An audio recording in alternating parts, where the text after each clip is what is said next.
তখন অন্ধকারের বিপদের অন্ধকার বিদীর্ণ করে আলোর এক প্রভা তার চোখের সামনে উদ্ভাসিত হয়ে ওঠে।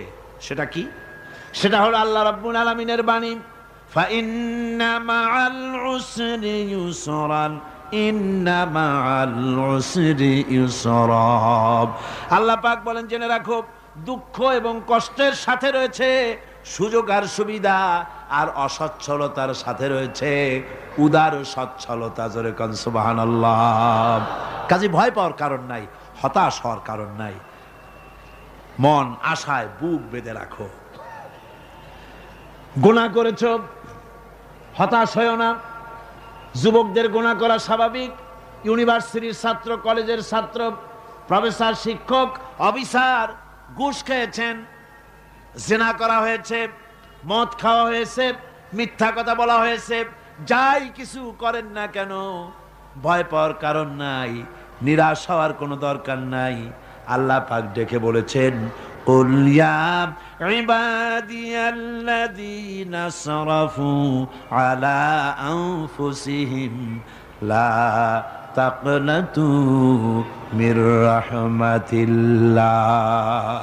আরে আমার আল্লাহর মতো এত ভালো আর কেউ আছে? এত দরদ আর কারো আছে? আমার আল্লাহ বলেন, ও নবী, আপনি শুনায় দেন, হে আল্লাহর বান্দারা, তোমরা যারা নিজেদের উপরে বাড়াবাড়ি করেছো, নিজেদের উপরে জুলুম করেছো, অত্যাচার করেছো, আমি আল্লাহর রহমত থেকে নিরাশ হয়ে যেও না। মানুষ যদি অপরাধ করে, বাপের সাথে অপরাধ করেছে, মায়ের সাথে অপরাধ করেছে, মা বাবা সন্তানের চাইতে এত বড় কল্যাণকামী তো আর কেউ নাই, কিন্তু মা বাবা কোনোদিন বলে না, আয় আমার ছেলে তোরে মাফ করে দেই, এরকম বলে নাকি? মন চায় ছেলে যদি মাপ চাইতো, খুশি হয়ে মাফ করে দিতাম, কিন্তু কেন যে আসে না, ডাকে না যে আয় মাফ করে দেই। মা বাপ আপনাকে এত ভালোবাসে, সেই মা বাপও আপনাকে বলে না যে আয় মাফ করে দেই। আমার আল্লাহ হচ্ছেন এমন আল্লাহ, আল্লাহ রাব্বুল আলামিন ডাকেন, এ বান্দা, খুন করেছিস ফিরে আয়, জিনা করেছিস ফিরে আয়, হত্যা করেছিস ফিরে আয়, চুরি করেছিস ফিরে আয়, কুফরি করেছিস ফিরে আয়, সুদ খেয়েছিস, ঘুষ খেয়েছিস, মদ খেয়েছিস ফিরে আয়।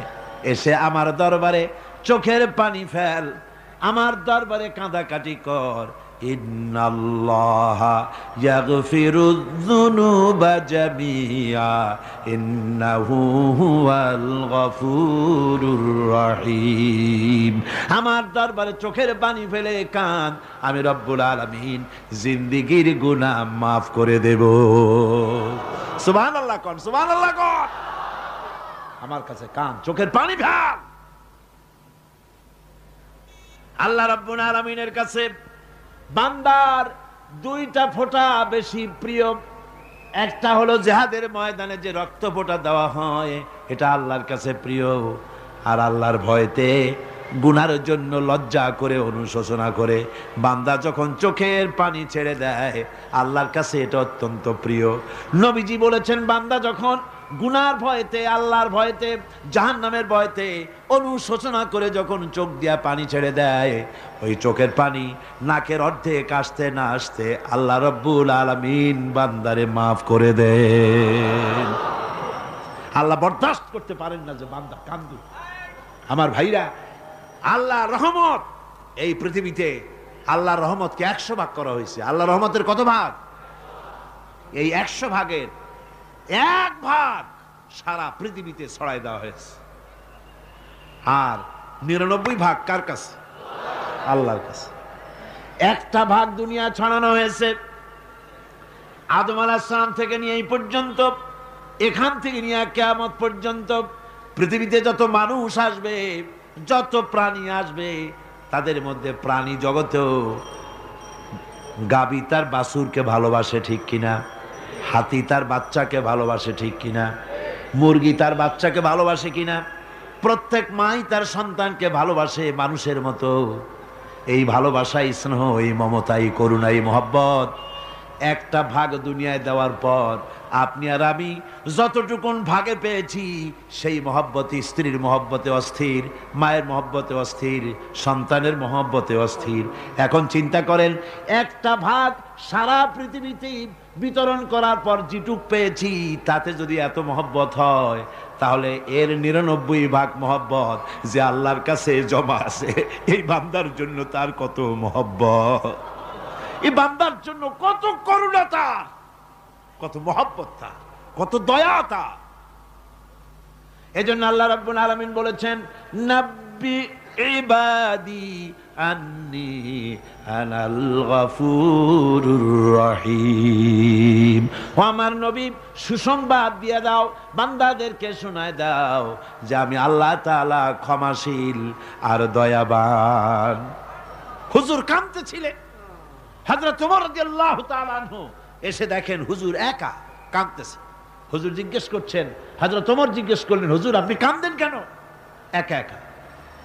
হযরত ওমর বলেন, আমি যখন প্রশ্ন করলাম নবীজি বললেন, আমার কাছে কিছু আগে জিবরাইল এসেছিলেন, জিবরাইল এসে আমাকে বললেন আল্লাহ পাক বলেছেন, হে আমার নবী, ইসলামের ভিতরে থেকে যে সমস্ত মানুষগুলো ইসলামের ভিতরে থেকে চুল আর দাড়ি পাকায় দিছে, কিয়ামতের দিন এই লোকগুলারে আমি শাস্তি দিতে আমার শরম হবে।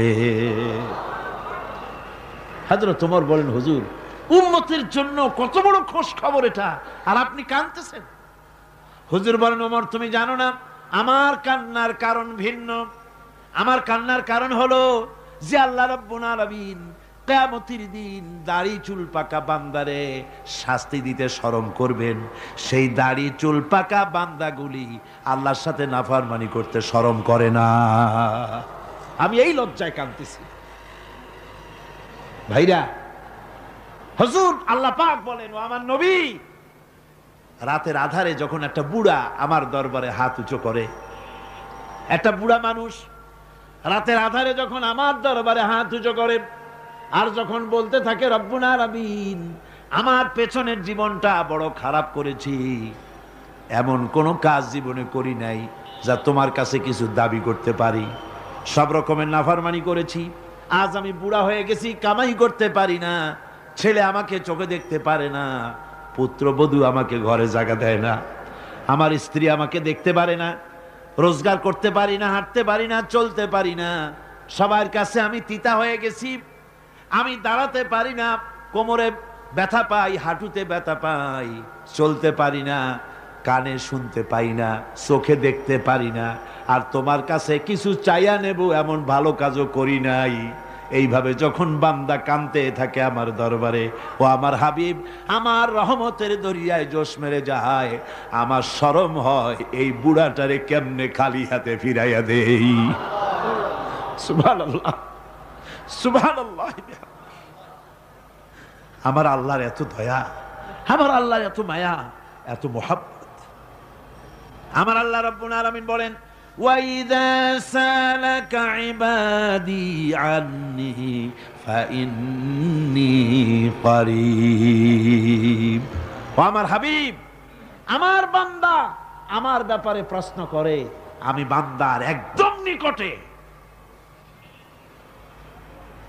কোরআন শরীফের ভিতরে যত জায়গায় রাসূলকে বলা হয়েছে সুয়ালের কথা, আপনাকে প্রশ্ন করা হয়, আল্লাহ তার জবাব কুল এই কথা বলে জবাব দিয়েছেন। যত জায়গায় সুয়াল এসেছে, যেমন কোরআনে কারীমের মধ্যে আল্লাহ পাক বলেন, ওয়ায়াসআলুনাকা আনিল মাহিদ, মেয়েদের হায়েজ সম্পর্কে জিজ্ঞাসা করা হয়, কুল হিয়া আযা, হে নবী আপনি বলুন। এভাবে করে কুল দিয়ে জবাব দেওয়া হচ্ছে। আবার প্রশ্ন করা হচ্ছে, ওয়ায়াসআলুনাকা আনিল আনফাল, এই গনিমতের মাল সম্পর্কে হুজুর আপনাকে, হে নবী আপনাকে প্রশ্ন করা হয়। আল্লাহ কুল দিয়া জবাব দিলেন, আল্লাহ বলেন আপনি বলেন। ওয়ায়াসআলুনাকা আনিল খামরি ওয়াল মাইসির, আল্লাহ পাক বলেন নবী আপনারে প্রশ্ন করা হয়, কুল ফিহিমা ইসমুন কাবীর, আল্লাহ কুল দিয়া বললেন তুমি বলো। আবার বলা হলো ওয়ায়াসআলুনাকা আনিল আহিল্লা কুল হিয়া মাওয়াকিতু লিন্নাস। ও নবী, আপনাকে প্রশ্ন করা হয় চাঁদের ক্রমবর্ধমান এবং ক্রমহ্রাস, এই যে বাড়ে আর কমে, পূর্ণিমা হয় অমাবস্যা হয়, কেন হয়? আপনি বলুন, কুল, আপনি বলেন, এটা আমি অক্ত এবং সময়, বছর আর দিন গণনা করার জন্য পৃথিবীবাসীদের জন্য বিনা পয়সায় একটা ক্যালেন্ডার বানাইয়া আকাশে ঝুলাই রেখেছি।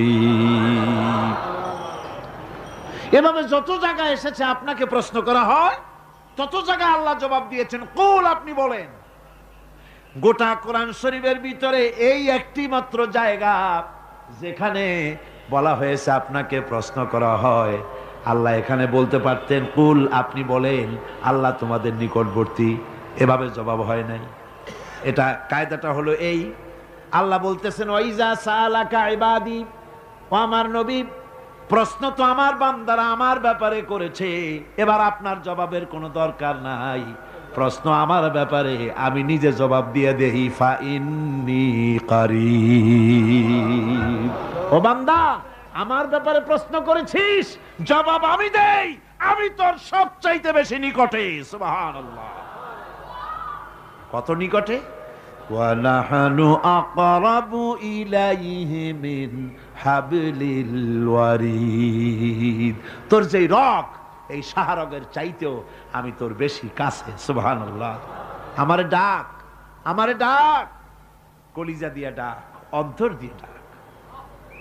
মনের থেকে মানুষ যদি ডাকে, মুখের ডাক আর মনের ডাক এক জিনিস নয়। দিল সে जो बात निकलती है असर रखती है पर नहीं मगर ताकते परवाज रखती है। দিল থেকে যে কথা বেরোয় তা প্রভাব বিস্তার করে, ডানা নাই কিন্তু ওড়ার ক্ষমতা রাখে। মনের কথাই ভিন্ন। মন থেকে, দিল থেকে, কলিজা থেকে, অন্তরের গভীর কন্দর থেকে মোহাব্বতের সাথে কেউ যদি একবার বলে আল্লাহ, বলেন আল্লাহ, আল্লাহ, আল্লাহ। আল্লাহ রাব্বুল আলামিন বলেন, অন্তরের অন্তঃস্থল থেকে একটি বার যদি বান্দা বলেন আল্লাহ, আল্লাহ বলেন 70 বার সাড়া দিয়া জিজ্ঞেস করি, বান্দা কি চাও, আমি তোমার কাছে আসি। সুবহানাল্লাহ। আমি তোর একদম কাছে, কি চাস বল, বল আমার কাছে। এমন দয়াবান, এমন মেহেরবান, এমন আল্লাহ আমাদের। সে আল্লাহ রাব্বুল আলামিন তিনি বলছেন, وقال ربكم ادعوني استجب لكم। তোমাদের রব বলেছেন আমারে ডাকো, আমি আল্লাহ ডাকের সাড়া দিয়া দেব। সুবহানাল্লাহ। কারে ডাকতে হবে? কারে ডাকতে হবে? এই বিশাল জনসমুদ্র একযোগে চিল্লা এখন কারে ডাকতে হবে? কোন পীর সাহেবকে নয়, আল্লাহর কসম কোন খাজা বাবাকে নয়, ডাকতে হবে কারে? চিল্লা এখন কারে? ওয়াকালা রাব্বুকুম উদউনি, তোমার রব তোমাকে বলতেছে আমারে ডাকো, আস্তাজিব লাকুম, আমারে ডাকবে আমি সাড়া দিয়ে দেব। সুবহানাল্লাহ। আল্লাহকে ডাকেন, কি চাই আপনার বলেন, কি চাই? আল্লাহর কাছে চান, আল্লাহ দিয়ে দিবে। দেওয়ার জায়গা আল্লাহর কাছে চাইবেন, আল্লাহ দিবেন। দেওয়ার জায়গা, চাওয়ার জায়গা হলো সেজদায় পড়ে যাবেন। আমার ভাইয়েরা, জায়গাটা চিনায় দিলাম। মাজারে যাওয়া লাগবে না, কবরে যাওয়া লাগবে না। 2 রাকাত নামাজ পড়ে সেজদায় পড়ে গিয়া যত বিপদ আছে, মুসিবত আছে, সেজদার মধ্যে চোখের পানি ছেড়ে দেন আর কেন্দে কেন্দে জীবনের কথা বলেন। আল্লাহ রাব্বুল আলামিন আপনার আওয়াজ শুনবেন আর দোয়া কবুল করে নিবেন। কামতে হবে আল্লাহর কাছে। কার কাছে? আল্লাহ।